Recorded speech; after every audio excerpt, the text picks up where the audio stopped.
তোমাকে দোয়া দিতে গেলে তোমাকে একটা চুমু দিতে হবে আগে, তাহলে তুমি ওটা তুমি প্রস্তুতি নাও আগে। আর তুই? তোমার জন্য দোয়া রইলো, তুমি জানো কাউন্সিলরে দিতে যাও, ঠিক আছে না? বাজার ঘাটে তুমি কাজ করো আগে। কিন্তু খুবই দুঃখের সাথে জানাচ্ছি যে আমি 9 নম্বর ওয়ার্ডে আমি তোমাকে ভোটটা প্রদান করতে পারবো না। হ্যাঁ, আমি না না, তোমাকে 9 দোয়া নম্বর দিয়ে নাকি? ওর দিচ্ছি। কয় নম্বর ওয়ার্ড? 4। 4 নম্বর ওয়ার্ড। তুমি তোমরা তো দুজনে আমার এলাকার না, দুজন আমার ওয়ার্ডের বাইরে।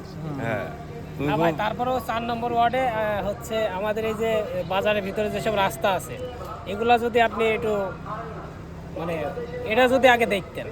হ্যাঁ, এখন তোমার বাজারের ভিতরে কিন্তু বৃষ্টি হলে পরে কিন্তু তোমার প্রচুর হলো কাদা হয়। বাজারের মধ্যে যত আবর্জনা ময়লা, যে আমাদের কাদা পানি নিষ্কাশনের ব্যবস্থা নেই, আমরা যে কষ্টটা পাই, তুমি কাউন্সিলর হওয়ার আগে যদি এই কাজগুলো করে দিতে পারো, করে দেন। হ্যাঁ, তুমি যদি নিজে কয়েকটা ছেলে পিলে নিয়ে গিয়ে যদি করে দাও, আবার তাহলে আবার ভাই এই যে আপনার আমি হচ্ছে তোমাকে এই যে, ভোট দেবো। বাজারে ঢোকার সময় যে এই রাস্তার দুই পাশে যে মানে এই যে টং দোকান বসেছে, এগুলোর ক্ষেত্রে বাজারে ঢুকতে গেলেও অনেক জ্যাম, আবার বেরোনোর সময় অনেক জ্যাম।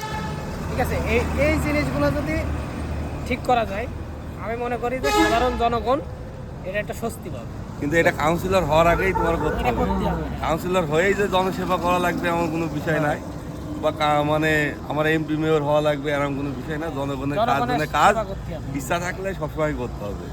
ধন্যবাদ তোমাদের তিনজনকে। অবশ্যই দোয়া রইল।